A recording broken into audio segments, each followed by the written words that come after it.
May second ஹாஃப்லேருந்து பார்த்தீங்கன்னா செவ்வாய் சனியோட விலகிறது நல்ல அமைப்பு. 4ஆம் இடத்துக்கு வந்து 10ஆம் இடத்துக்கு செவ்வாய் பார்ப்பது தவறு இல்லை. அதே சமயத்தில் புதன் பாருங்க 4 இருந்து 5க்கு மாறி 5ஆம் இடம் என்று சொல்லப்படுகிற சுக்கிரனோட வீடாகிய ரிஷபத்துக்கு வருவது அருமை. வெளிநாடு போகக்கூடிய அமைப்புகள் உண்டு.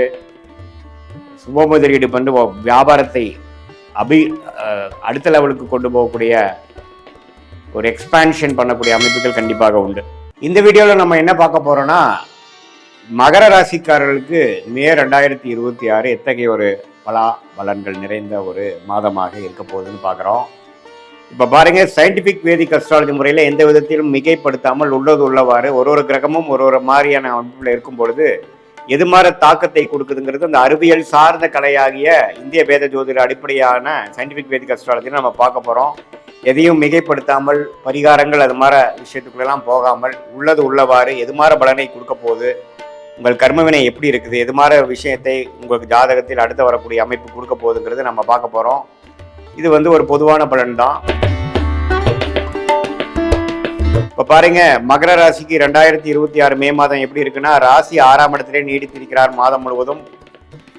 குருவே பார்த்தீங்கன்னா ஜூன் மாதம் தான் பயிற்சி அடைகிறார். மே மாதத்தில் எந்த மாற்றமும் இல்லை. 3ஆம் இடத்துல சனி இருக்கிறார். 7 நாள் சனியிலிருந்து நீங்கி இருக்கக்கூடிய மகர ராசிக்காரர்கள் ஓரளவுக்கு மீண்டு வாழ்க்கையில் முன்னேறக்கூடிய அமைப்புக்கு வந்துட்டு இருக்கீங்கிறதா உண்மை. 2ஆம் இடத்துல ராகு, 8ஆம் இடத்துல கேது இருக்கிறார்.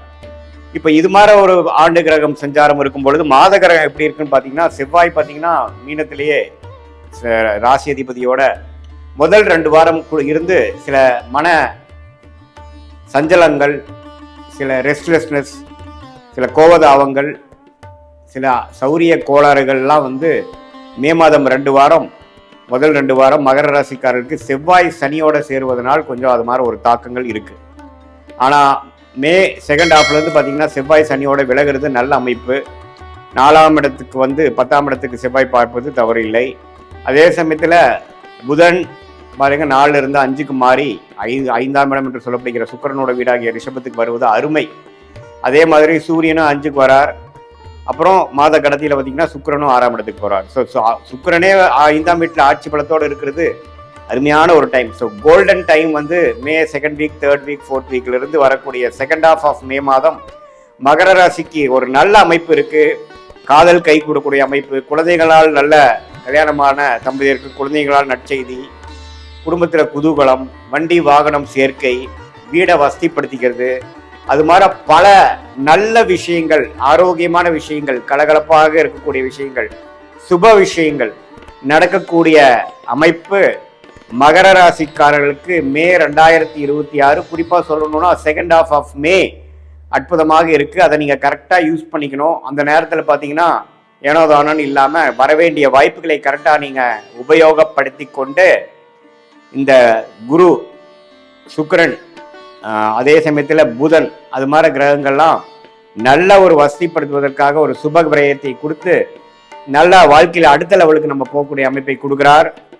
வெளிநாடு விஷயங்கள், வெளிமாநில விஷயங்கள், சுப செலவுகள் இது எல்லாமே இருக்கு. அதே சமயத்தில் வருமானமும் இருக்கு.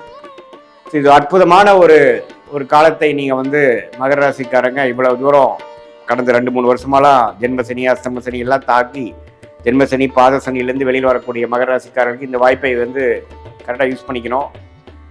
காதல் விஷயத்தில் இருக்கிறவங்க, காதல் செய்து கொண்டு இருக்கிறவங்க, காதல் கை கூடக்கூடிய அமைப்புகள் இருக்கு.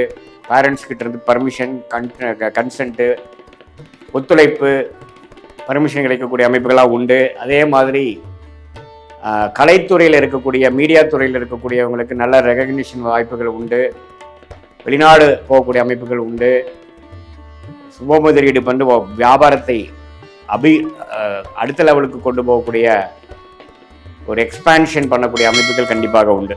ஸோ மகர ராசிக்காரர்களுக்கு பார்த்தீங்கன்னா இதுவரை கொஞ்சம் மே மாதம் 2 வாரம், மார்ச் மாதத்திலாம் கொஞ்சம் சிறு சிறு பிரச்சனைகள், மன சஞ்சலங்கள்னால் பாதிக்கப்பட்ட மகர ராசிக்காரர்களுக்கு இது ஒரு நல்ல மாற்றமாக மே 2026 குறிப்பாக சொல்லணும்னா செகண்ட் ஹாஃப் வந்து நல்ல ஒரு வாய்ப்பாக இருக்குது. அதை நம்ம யூஸ் பண்ணிக்கணும்.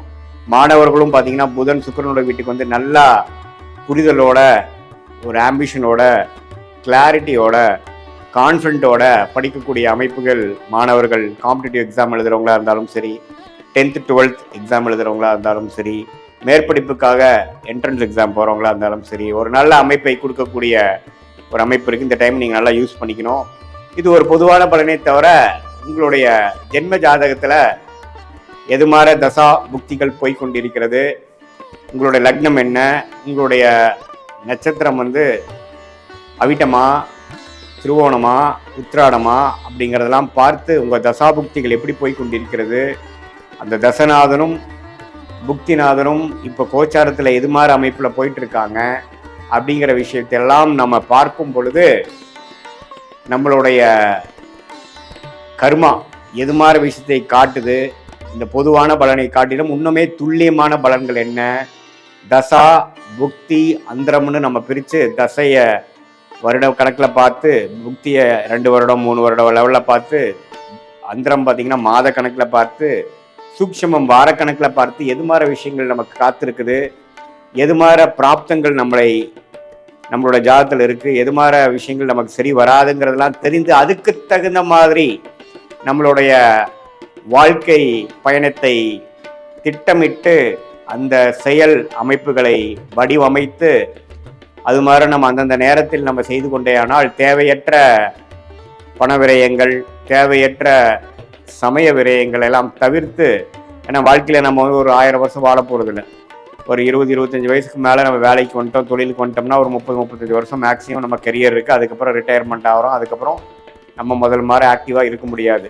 அந்த 30-35 வருஷம் எது மாதிரி தசாபுக்திகள் போய் கொண்டிருக்கிறது பொறுத்து தான் நம்ம பிரச்சனை இல்லாத வாழ்க்கையை நோக்கி போகிறோமா அல்லது பிரச்சனையை நோக்கி போகிறோமாங்கிறது தெரிஞ்சுக்கணும். அதை தெரிந்து அதுக்கு தகுந்த மாதிரி ப்ரிகாஷனரி விஷயங்கள் பண்ணோம்னா நம்மளுடைய பிரச்சனைகள் நாம் தேவையில்லாமல் அதிகப்படுத்தி கொள்ளாமல், எப்படி மழை பெய்யும் பொழுது கொடையை பிடித்து கொண்டு நம்மளை நாமளே கொஞ்சம் பாதுகாத்து கொள்கிறோமோ, அதே போல் இந்த சயின்டிஃபிக் வேதிக் அஸ்ட்ராலஜி முறையில் நம்மளுடைய கர்மாவை தெரிந்து கொண்டு அது எது மாதிரி விஷயத்தை காமிக்குது, நம்ம என்ன பிறவி பயன் என்ன, எந்த ஒரு விஷயத்துக்காக நம்ம பிறந்திருக்கோம், எது நமக்கு நேச்சுரலாக நல்லா வரும், எது நமக்கு ஃபார்ச்சுனேட்டாக யோகமாக இருக்கிறது, எது நமக்கு அவயோகமாக இருக்கிறதுங்கிறதெல்லாம் பாஸ்டில் நம்ம என்ன நடந்ததுங்கெல்லாம் பேசி சிங்க் ஆகி இப்போ ப்ரெசண்ட்டுக்கு நெக்ஸ்ட்டு போகக்கூடிய ஷார்ட் டேர்ம் ஃப்யூச்சர் என்ன, அடுத்தது வரக்கூடிய லாங் டேர்ம் ஃப்யூச்சர் என்ன அப்படிங்கிற மாதிரி விஷயங்கள்லாம் நம்ம பார்த்து அதுக்கு தகுந்த மாதிரி ஒரு வாழ்க்கை